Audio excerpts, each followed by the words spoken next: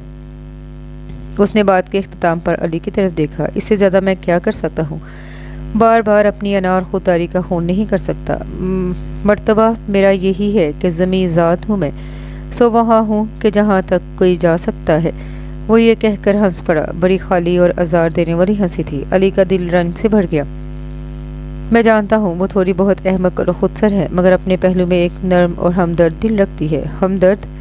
وہ بے اختیار ہنس پڑا۔ یقیناً وہ اپنے پہلو میں ہمدرد دل رکھتی ہے، مگر علی مہروز، مجھے ہمدردیاں نہیں چاہیے۔ وہ طنز نہیں کر رہا تھا، شاید خود پر ہنس رہا تھا۔ علی ذرا سا چھیم گیا، پھر اس کے کندھے پر ہاتھ رکھ دیا۔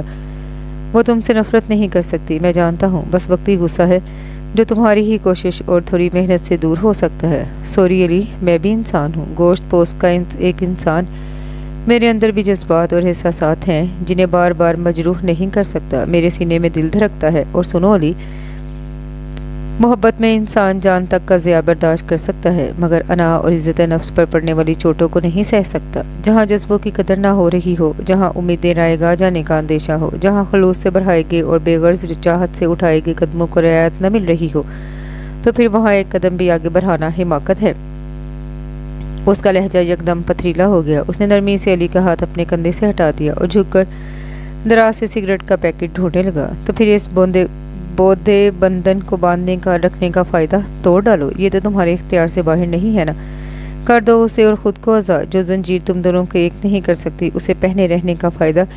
ایسے قید و بند میں رہنے کا فائدہ؟ اس نے گویا اس کے اعصاب پر بڑے زور کا پتھر مارا تھا۔ وہ جہاں تھا وہیں سن ہو کر رہ گیا۔ اس کا دل سینے کی دیوار میں ٹھٹر کر رہ گیا۔ اسے قطعاً اندازہ نہیں تھا کہ علی کی طرف سے کسی ایسے جارحانہ حملے کا کہ اس کے وجود کی بنیادوں تک کو اندر سے ہلا کر رکھ دے گا۔ کئی لمحے تک کمرے میں موت کا سا سکوت طاری رہا، بالکل حارث فیروز کے دل کے اندر جیسا۔ یہ سکوت مزید اسی طرح تنا رہتا کہ علی کی ہنسی سے بکھر گیا۔ وہ اس کے کندھے پر ہاتھ رکھ کر بولا، میں جانتا ہوں ایسا تم نہیں کر سکو گے۔ اس کا لہجہ بڑا پختہ تھا۔ وہ نظریں چرا کر دراز میں بکھرے کاغذات کو ہاتھ مار کر ادھر ادھر کرتا سگریٹ کا پیکٹ تلاش کرنے لگا، پھر پیکٹ اٹھا کر سیدھا کھڑا ہوا، مگر اس کے چہرے کی طرف دیکھنے سے گریز کرنے لگا۔ سگریٹ سلگانے لگا۔ سوری، میرا مقصد تمہیں ہرٹ کرنا نہیں تھا، مگر اتنا ضرور کہوں گا کہ جہاں انا ہوتی ہے وہاں محبت نہیں ہوتی، اور جہاں محبت ہو وہاں انا خود بخود سمٹ کر رہ جاتی ہے۔ محبت کا وسیع و عریض پھیلاؤ پھر کسی منفی جذبے کو گنجائش نہیں دیتا۔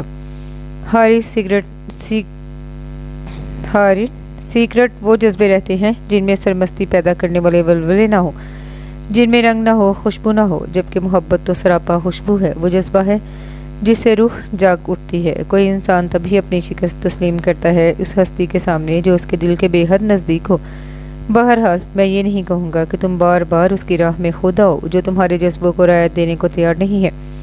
اب اس کی باری ہے، مفاہمت کی راہیں اس کی طرف سے کھلیں گی۔ میں بہت انصاف پسند ہوں، بالکل پاپا کی طرح۔ یہ کہتے ہوئے وہ آنکھوں کو جنبش دے کر شرارت سے ہنس پڑا۔ ناممکن ہے۔ اس نے کمرے سے نکلتے علی کو دیکھا، پھر ہونٹوں سے سارا تلخ دھواں نکال کر آنکھوں کے گرد پھیلا کر اس کے مرغولوں پر نگاہیں جما دی۔ کئی دن تو انوشا پر حیرت چھائی رہی۔ وہ اپنی امی یعنی بڑی چچی کا رویہ دیکھ رہی تھی اور چھوٹی چچی کا ظرف بھی اس کی نگاہوں میں تھا۔ اس روز تو اس کی برداشت سے باہر ہو گیا۔ وہ چیخی پڑی، امی میں تو سوچ بھی نہیں سکتی تھی کہ آپ چچی کے ساتھ اس طرح پیش آ رہی ہوں گی۔ اتنے برسوں کے ساتھ اور اٹوٹ رشتوں کا پاس بھی نہ کیا آپ نے۔ بھول گئی ہیں آپ شاید 2 دن جب انہی کے بیٹے نے انگوٹھی آپ کے سامنے پھینکی تھی اور آپ بیٹی کی ماں ہو کر 1000 لوگوں کی اٹھتی انگلیوں اور زبانوں سے خوفزدہ ہو گئی تھی۔ کس قدر اذیت میں تھی، مگر یہی چچا مہروز اور اسی اقصا اور انہی رشتہ داروں نے آپ کو سرخرو کیا، مگر شاید آپ خود پر بیتی بھول گئی ہیں۔ وہ اتنے شدید غم و غصے میں تھی کہ بڑی چچی جواباً کچھ کہہ ہی نہ پائیں۔ یوں بھی ان کے پاس اس جارحانہ حملے کے لیے کوئی مدافعتی جملے نہ تھے۔ وہ سچ ہی تو بول رہی تھی، وہ خود پر بیتی بھول ہی تو گئی تھی۔ ماں ہونے کے ناطے جس اذیت اور کرب سے دن رات گزار دیے تھے، ان لمحوں کا ذائقہ بھول گئی تھی۔ دکھ کی بات ہے امی، کسی نے آپ کی زبان نہیں روکی، رابعہ، شجاع، کسی نے بھی نہیں ٹوکا آپ کو۔ اس نے ایک چلچلاتی نظر چھوٹی بہن پر ڈالی، جو بیچاری بہن کی تیغ صرف نظروں سے گھبرا کر نظریں چرا گئی۔ ماما ہماری کب سنتی ہیں آپا؟ اس کا منمناتا احتجاج بھی اپنی جگہ درست تھا۔ چچی اگر خاموش ہے تو اس کا مطلب یہ نہیں کہ وہ مجرم ہے۔ ان کے اندر بہت بردباری ہے، ظرف ہے۔ آپ کیا سمجھتی ہیں اس بڑے پورے گھر میں جو ہم سب مل کر بیٹھے ہیں، ان کی دیواروں کو صرف آپ نے سنبھالا دیا ہوا ہے؟ دیوار کی ہر اینٹ دیوار ہوتی ہے امی، اگر ایک اینٹ گر جائے تو پوری دیوار ڈھہ جاتی ہے۔ ایک صرف آپ کے ناروا رویے کی وجہ سے برسوں سے کھڑی یہ چھت گر سکتی ہے امی، اور ہم سب کی عزت زخمی ہو سکتی ہے۔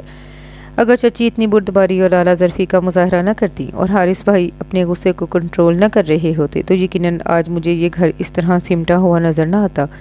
سوچی امی، آپ نے ذرا سا بھی خیال نہ کیا، آپ دل دکھانے کی مرتکب ہوئی ہیں۔ کیا اقصا آپ کی بیٹی نہیں ہے؟ کیا حارث کو آپ شجاع سے کم سمجھتی ہیں؟